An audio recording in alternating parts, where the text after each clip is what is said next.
Welcome back to Pop Culture Theory. I am Saccora, here with our very first ever Deck Doctor. You can find us around the web at Facebook, Twitter, and YouTube at Pop Culture Theory.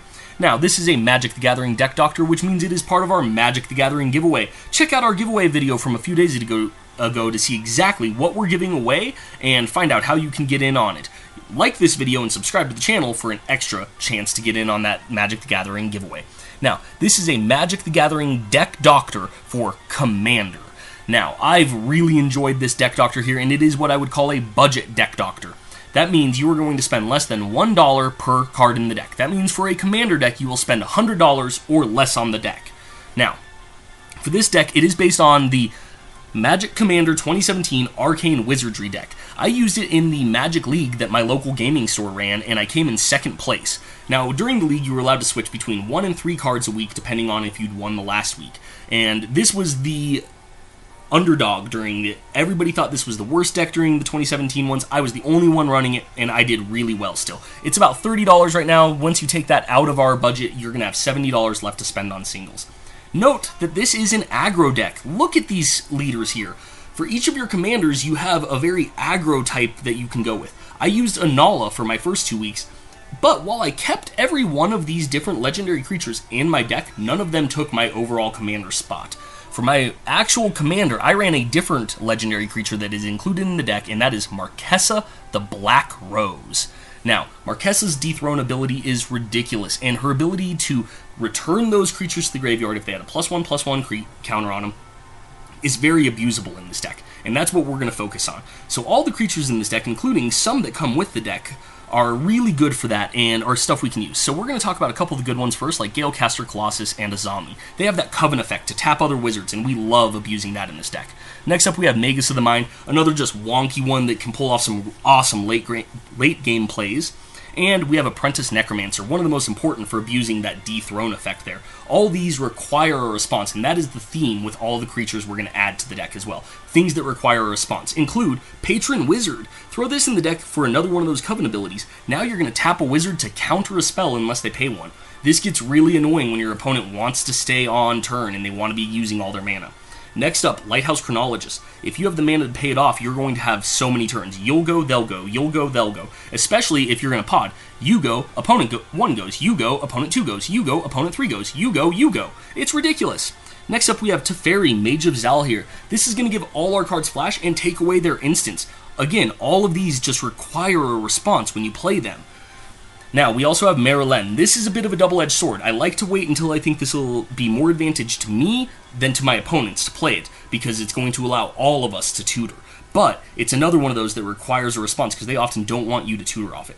Of course, Rhystic Study, we're going to be drawing all the time. I know some Commander players hate seeing this card. Just make sure that you're on top of it. If they play a spell, ask them if they're paying the extra. If they're not, draw your card. And if you're going to draw those cards, make sure you have stuff like Locust God in there, because that's going to proc on how much we're drawing all the time. I've gotten like 30, 40 insect tokens without even trying with this guy. All these are a little more expensive ones. We're going to get into some of our cheaper ones next, like Dawson of Perfection. A must in this deck. He's not technically a wizard, but he's going to proc wizards. When he gets to his other side, he does +2/+1, and wizards have flying. Realmwright is another great wizard you can use for those Coven effects, and he's going to help to set our mana because we have a lot of blue in this deck. Obliterate. I'm always about adding more spells that are going to wipe the full board for this deck particularly. Frozen Aether is another way to help keep our deck moving a little faster than our opponents, and it's just a great way to stop them on plays. Epic Experiment is just fun, and that's what EDH is about. It's just a really fun card to have in the deck. And Lunar Mystic is another great card to get more draws into your hand. You should be drawing more than any of your opponents with this deck. Now, this is about $92 in total there. That leaves us with $8 that we're going to spend on the remainder of the deck. Now, all of these cards are awesome ones, and we're going to tell you a couple of the ones you can switch out for some of them here later. Now, for the ones that we're going to add to the deck, they're all cheap from here on out, between $1 and $2 each, and the first card we're going to talk about is another one of our wizards, and that is Battlefield Thaumaturge. He's going to reduce the cost of our sorceries and our instants. Now, his heroic is cool too, but we really care about that reduce. Windfall is another great way to set your hand when you need to. If you don't have the cards you want, Windfall the entire field. Now, these are about $1.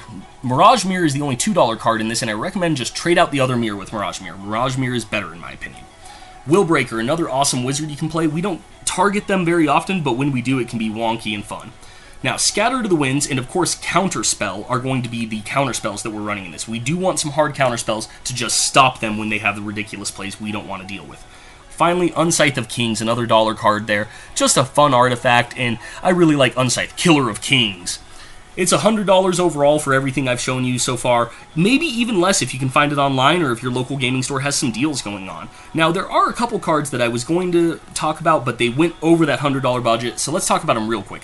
As Foretold would put you over the budget, but it is really fun, and it's once each turn, so you're going to play it all of the turns. Master of the Waves, awesome, we have a lot of blue devotion in this, and yes, I'm that asshole running Winter Orb. Winter Orb is ridiculous. It is really good in this deck, though. I like the tempo on it in this deck specifically. Now, here are some of the cards that I recommend you guys can take out of the deck. You don't have to take all of them out if you're attached to one of these. These are 15 of the cards you can take out. I showed a little more than 15 cards you could put in, so kind of figure it out. Now, the curses I recommend really get rid of, especially if you play in pods. Puts too much aggro on you, and you don't want that in a wizard deck. So, these are just a couple of your options to take out. You're going to need to find a few more to take out as well, and if you're attached to one of those, leave them in. Once again, I'm Saccora with Pop Culture Theory. You guys can find me on Patreon at patreon.com/Saccora. Throw me $1 on there so I can do more videos like this and more things like the raffle week that we're doing. Now, you don't have to throw me $1 to get in on our raffles. You just have to like this video and subscribe to the channel. Check out our other videos to get more chances to get in on the raffle as well. Now, we are going to be giving away 3 Magic cards during our week of giveaways, so go ahead, check out that giveaway video and find out exactly what we're giving away. One of them is a really cool card that can be thrown into this deck here.